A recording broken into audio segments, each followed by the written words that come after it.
to say I did not see this coming at all. What you get at the end is insane. For you guys, just going through the script, did you ever think, oh, this is who did it, this is who did it? Of course. I mean, you think it, but then you're like, whoa, there's a lot of woes in this movie. Agreed. Is that what attracted you to do it? I don't think just that. I think the package. I mean, I'm a huge fan of his and have been. He presented the script to me and was. I just was. You really? You want me to do this? This is amazing. And I just, I signed up, and then all these fantastic names started attaching themselves, and I thought it was all kind of. You just never quite think it's going to happen, and then we're there, we're shooting it, and it's. But it needed that grounding person. You know what I mean? Like Benoit Blanc is a really amazing character.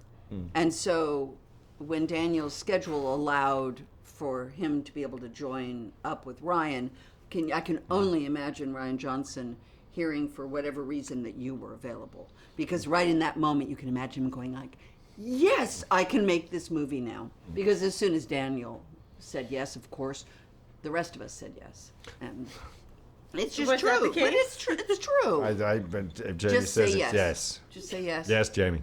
Yes. Oh, I like this. What I love is though is that I feel like call Chris. he was taking actors too that are against the type. Like you're going from James Bond, kind of playing that suave action star, to then going to a Southern charm like that. What was that like to kind of take on? Yeah, I think so. I mean, I'd like to think that. I mean, I've known Ryan for a long time, way before I started doing Bond. So he's seen me do all sorts of weird and wonderful stuff over the years. So he had confidence that I'd just do it. And taking on something like this is easy because he wrote something that leaps off the page to just bang in a few more cliches, but it literally leaps off the page, and I knew what it was. I'm a fan of the genre. I knew the sort of the same references he mentioned. I knew immediately. I knew what he was trying to do. So I was just like, yeah, I'm in. I get it. I get what you're trying to do, and you give me all these wonderful words. So just let me go away. I'll learn them and come up with something. And I feel like there's a great deceiving family around all of this. We have the detective, but your characters are all like leading us down trails that we're never gonna guess. Talk to me about kind of creating Linda. Well, creating Linda was easy for me. She's the sort of matriarch of the family. She's the favorite child of the patriarch, who's the mystery writer. And she's the self-made of the family, whereas everyone else feels very dependent.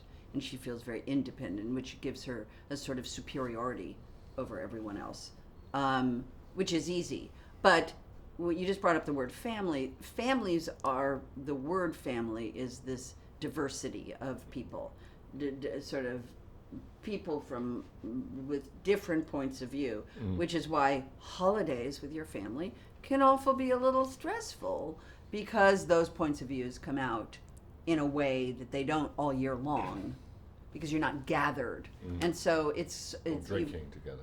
Or drinking. So you have a movie where you're going to gather. It's the holiday season.